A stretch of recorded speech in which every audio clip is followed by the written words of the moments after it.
The reason I became an actor was this moment in the first kindergarten play of How the Elephant Got His Trunk, where time stopped. Where that moment where you become so in the flow that you feel infinite and so alive and so full of joy. And I really had that moment in this acting class, playing Maggie, this part that I had connected to and had chosen. And we got to end the scene and my acting teacher said, "Oh, so you are an actor." Filmmaker Magazine presents Back to One with Peter Rinaldi. Caitlin FitzGerald is an actor. She sat down with me on the Upper West Side of Manhattan to talk about the work. Do you have a typical way that you begin your process of getting into a character? What's the first step? I want to just preface all of this by saying that I'm always pretty annoyed by actors talking about their craft, so I'm going to try and make this as least poncy as I possibly can. Is that because it's such an elusive thing, or? No, it's because I find often actors take themselves very seriously, and I really believe in what we do, and I think storytelling is a vital part of humanity, and I also I dress up and make believe for a living, so I just like to keep everything in perspective in that regard. Yeah. So if I start to take myself too seriously, please rein me in. I think the first step with any script really is finding a story that resonates, and that is this really ephemeral alchemical things. I had an audition this week for something that I just couldn't find a way into. And my agents were like, "You're perfect for this," and I was like, "Yeah, I see that in theory," and I I can't sort of find the thing, the place in the rock cliff to put my hook in. So I would say that most of the jobs I get, if not all the jobs I get, I have some initial impulse about them, and then it feels to me that it's just sort of about if that initial impulse is a little tiny spark, my job is then to fan the spark into a flame that can carry me through a whole project. But what is the fanning process like? Yeah, very technical. The thing I would say to all actors is you have to know your lines cold. Yeah. I have a great acting teacher who said you can't do two things at the same time. You can't be trying to remember your line and connecting with another person. The brain literally can't do two things at the same time in that way. So you have to have the words kind of in your body in a way that allows you to the freedom to play and try things and be surprised and be in the moment. So that's the first thing. And then over the years, I'm a Virgo, and I'm a real nerd for homework and writing things down and making lists. And I have a list of questions that I ask about every character that I play, and then a list of questions about the scene by scene that I answer. And I usually write them out. Some actors recently that I've spoken with have a problem with the idea of getting them down before they figure things out.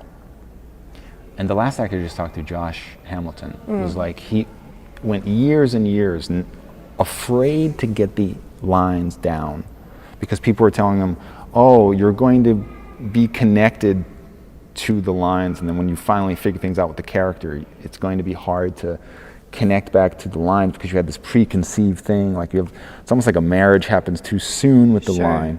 Do you have any opinion on that? I'm just curious. I think there's sort of two things. There's learning the lines just to learn the words, and there's learning the lines in a very specific line reading. Another great acting teacher I had said you should never learn lines in a stationary. You should never be sitting to learn them, because then you really do develop a very specific pattern. Oh my God, that's so good. I get on the treadmill. That's how I learn lines. Whoa. Or I hike, or I walk with a script in my hand, and it helps them. That I've learned so them. Crazy. That is so good. Yeah, it's great. Because if you're memorizing it when you're moving, it's something about your body being up, and that's so crazy. Totally. I also find that I know that I need at least 2 days to learn lines. I can't, if I learn the lines for a scene the night before, it doesn't work as well, not nearly as well. I'm searching for them. I know that I need like 2 sleeps. You know, your brain is still working on things when you sleep, and I like to read them right before I go to bed. Always go through them before bed, because there's something about sleeping on it, literally. You wake up with them in you in a different way.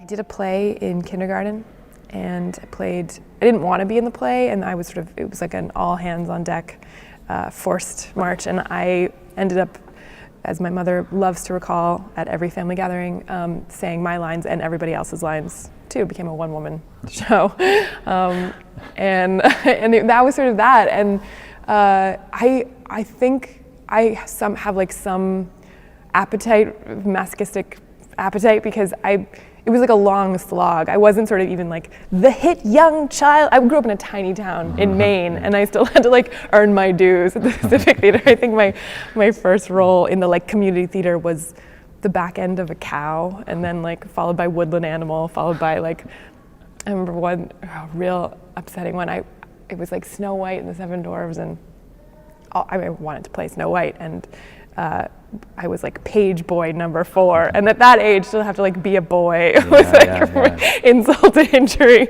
So just I was like dogged and unfazed. Well, that's not entirely true. I had an appetite for rejection, and I just carried on. And then I went to NYU for acting undergrad. I studied at the Stella Adler studio because I was really interested in Shakespeare and the classics, Chekhov, and I guess Tennessee Williams probably doesn't count as a classic, but he does to me. And these sort of great writers, and Stella Adler really tailored to that. And I did 3 years there, and then I spent a semester at the Royal Academy of Dramatic Arts in London during college, studying Shakespeare. And came back, and I don't know that you necessarily have to like have a college degree in acting to be an actor, but like the number of acting classes I have taken, both in university and outside of university, it sort of never ends. And I do think I remember the moment in acting school where it started to click for me, and I was like, oh, this is how you do it. Can you just describe that, if you don't mind? Like what the clicking moment was? Well, it's interesting. I had this acting teacher who pretty clearly hated me from the jump, and she kept casting me, she kept choosing scenes for me, these female roles that were really just like sweet, nice girls, which didn't interest me at all. And then finally the last scene she let us pick, and I picked a scene from Cat on a Hot Tin Roof to play Maggie. And I remember this moment. Maggie says something about the full moon, and I remember standing at the window in the classroom looking out onto 27th Street and imagining this full moon and like being transported. Wow. And the reason, well, I can't speak for all actors, but the reason I became an actor was this like moment in the first kindergarten play of How the Elephant Got His Trunk, where time stopped, where like that moment where you become so in the flow that you feel infinite and so alive and so full of joy. And I really had that moment in this acting class playing Maggie, this part that I had connected to and had chosen. And we got to end the scene, and my acting teacher said, "Oh, so you are an actor?" And I thought, I guess I am. And I remember that sort of landing in a deep way.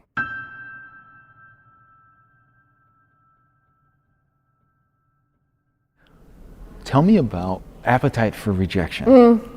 I think I know so many brilliant actors who I went to school with or studied with outside of school or I've just known along the way who are like, I hate this lifestyle. I hate hearing no, I hate the grind. And for whatever reason, I do think to be successful in this, you have to have, unless you're one of those lucky few who sort of catapult immediately, I think there is a weird gene that allows you to hear no over and over and get back up again and keep going. And maybe I don't know what that is, but right. I definitely have it, Yeah. for better or worse. And tell me what your approach is or was to auditioning, and if that changed, you know, and Yeah. like, do you have a game plan when you go into that room? Do you have I mean, I'm still so afraid every time I audition, and it hasn't gotten better, I would say. Maybe a little bit.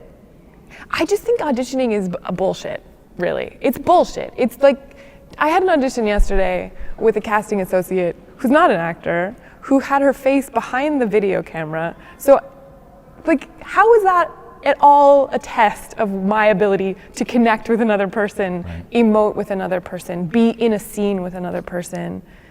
Maybe if I was doing a monologue, but it just is such a contrived space and so inhumane. It's just like so not conducive for creativity. Right. It's interesting. I just was in London and met with an English director there because I'm really interested in directing more, and we were just talking about his audition process, and he, you know, the English directors welcome actors into a room, sit with them for like 20 minutes just having a chat to like dispel the tension, to break up some of the nerves, to like make the actor and to recognize that the actor is also kind of auditioning the director, right? Like the power right. dynamic in America is like Right. so loaded on one side, which immediately, of course, sets up nerves and Right. a feeling for actors like they have to prove themselves. And then finally, after this 20 to 30 minute chat, the director will say, like, let's just try something. Try it like this, or, you know, let's just get a flavor so that it, I don't know, the stakes come down so it feels like what it should be, which is this moment to explore creatively Right.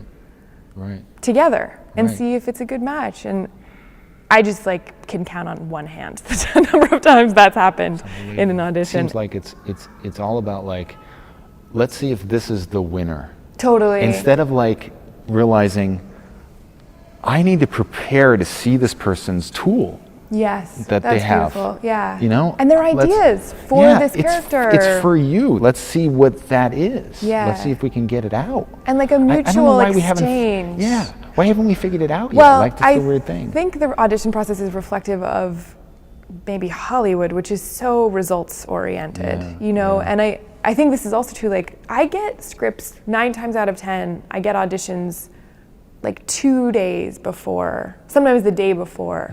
And I have to believe most of the time, these studios, these projects, like, they know they're making this material, they know they're making this movie.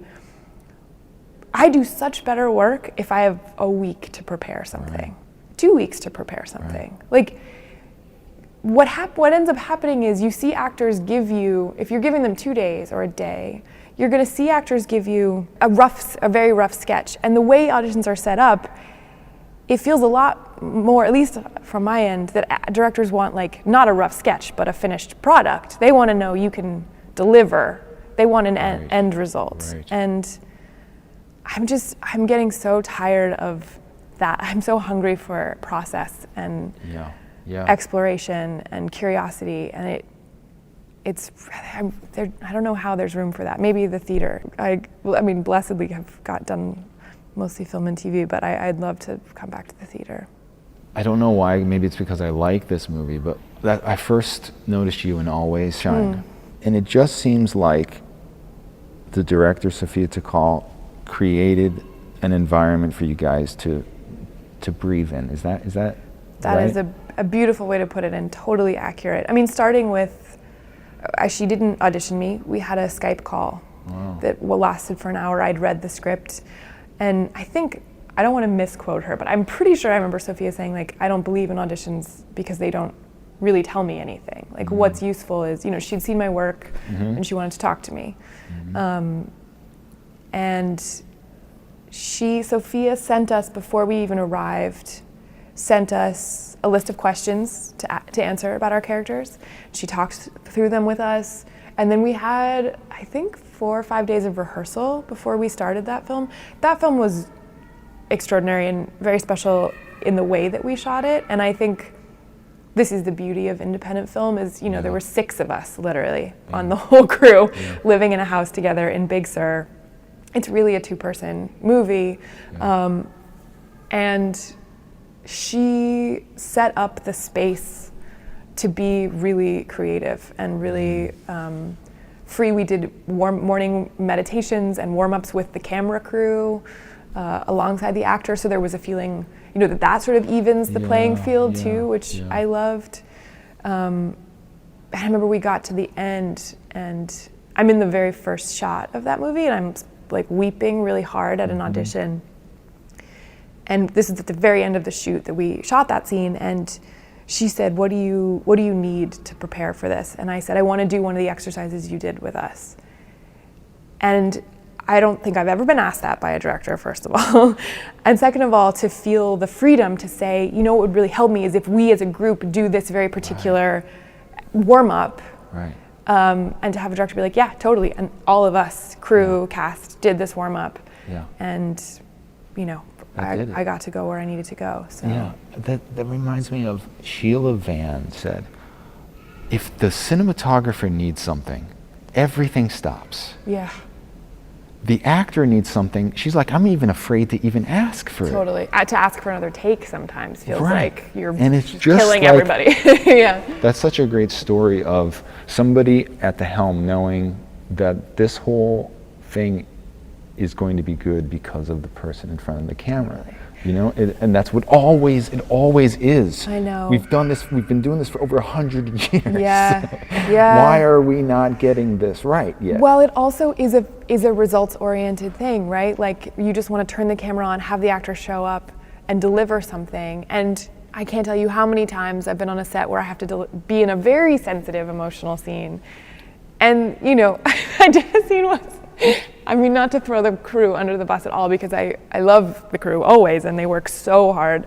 But, after an hour and a half of them setting up the shot, I arrived to shoot this very emotional scene, and directly in my eye line is somebody picking their nose, And it's tough as actors. We get a hard time. We get called, a bitch if we go, hey man, do you mind not doing that? Like, we all know the stories of what happens when actors react to being distracted in scenes, but it does feel unfair sometimes. Yes. Right. And I think, I will say too, like, the best directors I've worked with are actors, always. And Sophia Takal is such an extraordinary actor, and she knows the importance of holding the space. Right. For her actors, right, to really feel safe. And you can't ask people to go to mine the depths of their soul when Bob the sound guy is picking his nose in front of them. It's just like not. You can ask them, but the chances are it's going to be harder for them to get there. Stay on that a little bit and just tell me more of what you specifically need from a director. Like specifically on the set. I'm assuming from what you've been saying, you're really prepared when you show up. Yeah, it's hard, isn't it, film? Because, I do mostly television, and especially with television, there's no time, and there's no chance for rehearsal, really. Mm-hmm.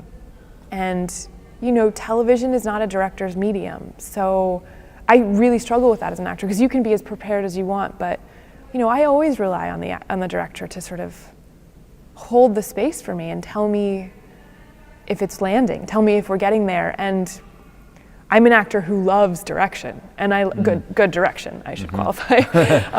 And I love being pushed, and I love growing as an actor. And TV, I feel, can be a real plateau place if you don't watch out. Right. Because there's not enough time to really explore in that way. Like, I remember doing a scene with Sophia, again, Always Shine, that we were doing like the whole thing in one take, super emotional scene.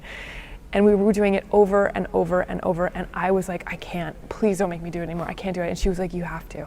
Wow. You have to. And then the next one, like something cracked open. But that takes a director who, A, really believes in their actors, B, has a really clear vision for what they want, and C, has the time and the energy and has set it up to make the space for that kind of thing to happen. Right. And so often on film sets, as I'm sure you know, there's not the time for that. Right. But when you just said there, you specified good direction. Yeah. I'm sure that there's a bunch of people listening, scared directors, Sure. wondering like, ooh, wait, I wonder if that, what I would say to the person in that moment, was good direction or bad direction. Can you just give an example if you could? I mean, I think I'm going to make it even scarier by saying that like what's good direction to me may not be good direction for someone else. Right. So that is one of these things. And again, like if you are a director and you are scared about talking to actors, get thyself to an acting class. Yeah. Like put yourself in that position, see how it feels. The best directors I've worked with are people who like have a sixth sense for how to talk to actors, who can like look at what you're doing and go, okay, do it again, but breathe between this word and this word, and suddenly all the feeling is unlocked, you know, or... So that was really specific, like that... That's a super, that's like a Jedi director. Right. But it's also like if somebody that isn't skilled said that, and it didn't work, it would probably take you right out. Totally. And listen, this is all subject to human fallibility. Like we're all figuring it out, and we all learn. And I've taught acting some, and I've definitely given direction. And the actors looked at me like, "Well, fuck you very much. Like that's not helpful at all." Yeah. But then you also can feel. I've felt directing, where like you breathe on an actor in the right way, and they suddenly find a whole new thing. I would say the direction I respond to the best. I definitely like physical directions. I think a lot of directors, their first impulse is to be like, the scene needs to be sadder. Yeah. You know, and like that. Again, results-oriented. Result-oriented direction almost always for me is not effective. Also, I just don't buy it. Like, I don't buy that we're like, if there's tears here. Yeah. Like I do, anytime I get a script and it's like, she's crying horizontal tears, I try and like, mark that out. I mark that out with a pen because that's for the benefit of the reader, right? Like not really very helpful as an actor.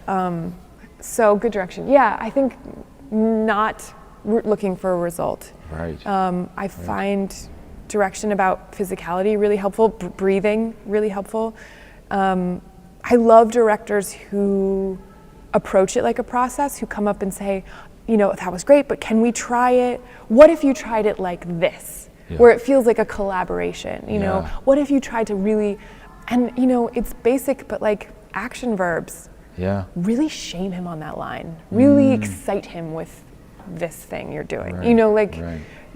It's sort of acting 101, but they're playable for a reason. Right. Hard to play tone, hard to play end result. Is it important, do you think, for an actor to know how they look to other people or what type they are? And then once they know that, then they know how to either lean into that for certain roles or to figure out how to change that if they don't want to be that type. Yeah, I can sort of see both sides of the argument. In college, one of our teachers went around the room and typed all of us, which was pretty devastating. And I know like our last year of acting school, we'd all been playing Hamlet and Lady Macbeth, and suddenly he was like, "You're the girl next door," and they were like, "What?" See, type is hard because I think type is different than just how you look. Like I think type is also about what comes really naturally to you as an actor, like what sort of emotional zone you can get into. Like I happen to be really good at crying. That's a thing that I know. I'm really sick of doing that in jobs. I was on a TV show where I cried in every single episode, horizontal tears in the script every time. And I like, but that's like an emotional groove that I have. So like the first TV job I booked, Law and Order, I played twins, one of whom dies in by tiger mauling because she gets involved in an exotic animal smuggling ring, as you do. And I remember going into the audition and bawling my face off. And the director afterward was like, "I have twin daughters. Oh my God," he's welling up, and I was like, yes. And that, so like that's a thing that some actors are really good at can access their rage really easily. Some can access humor really easily. Like, I think it's good to know what your type in that regard, like what comes readily to you. Because I think going like, okay, I'm a bald actor, like that's what I am, or I'm like a pretty actor, I think, yes, like probably that will limit some of the parts you can play. And there are a million examples of why that isn't true, right? Right. Sure.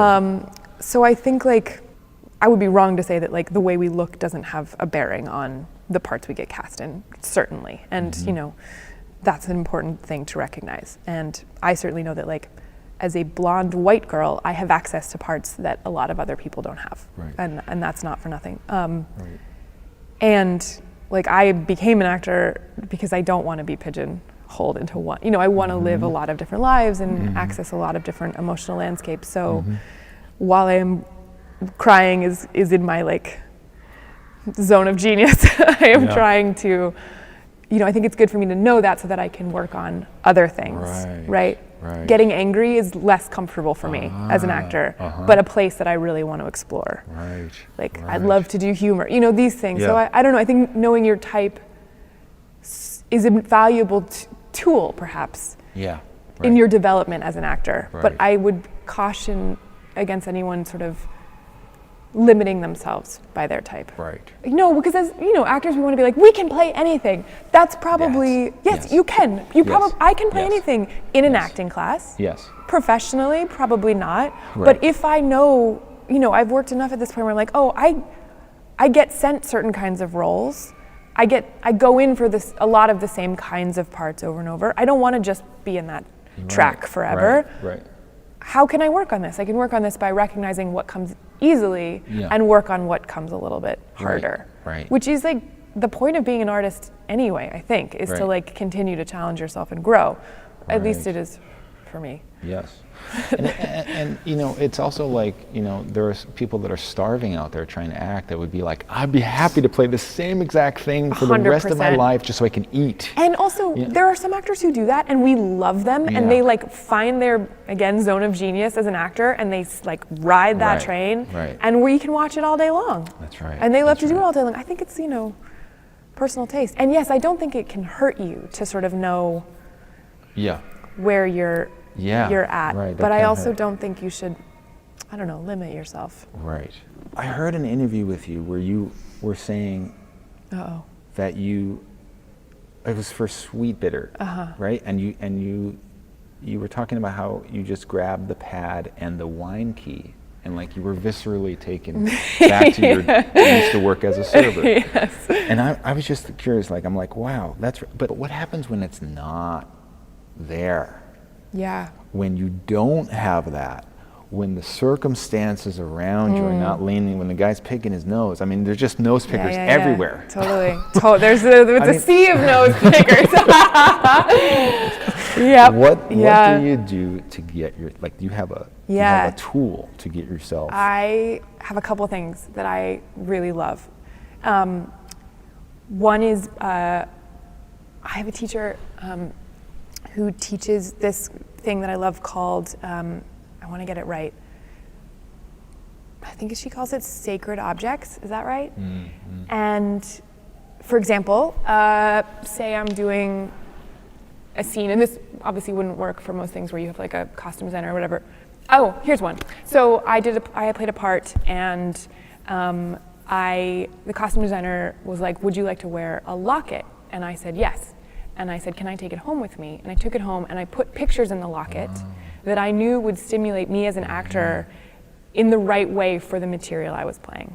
Does that make sense? I put a picture in there of somebody that would cause me to feel a way that I needed to feel. So there's sort of like an object with me that I can go to, that's private, that no one else knows about. And I think that's another thing, like having a secret as an actor is, to me, such a juicy way of staying in the scene and connected to yourself. So like giving yourself all those little things. I had to do a scene where my character was having a late term miscarriage and I put on my iPad all the songs my mom used to sing me when I was a kid, and that, like, there was something about those lullabies, like, and in conjunction with the material that like really helped me get to where I needed to go. Like giving yourself things that you can bring onto a set that have emotional vibrations for you helps combat the nose pickers for sure.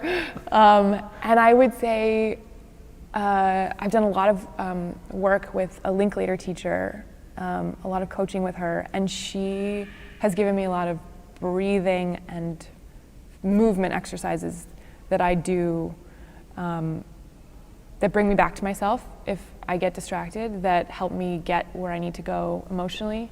You know, again, with film and TV, a lot of times it is like we pick up in the middle of a scene and you're in the middle of a heartbreak or a fight, or, you know, how do you get your body to that place? And I think working from the outside in like that sometimes can be really useful. Caitlin FitzGerald, thank you. Thank you. That was fun. I really appreciate this. Back to One is a production of Filmmaker Magazine, which is a publication of IFP, the Independent Filmmaker Project. Listen to back episodes of this podcast at filmmakermagazine.com or wherever you get your podcasts.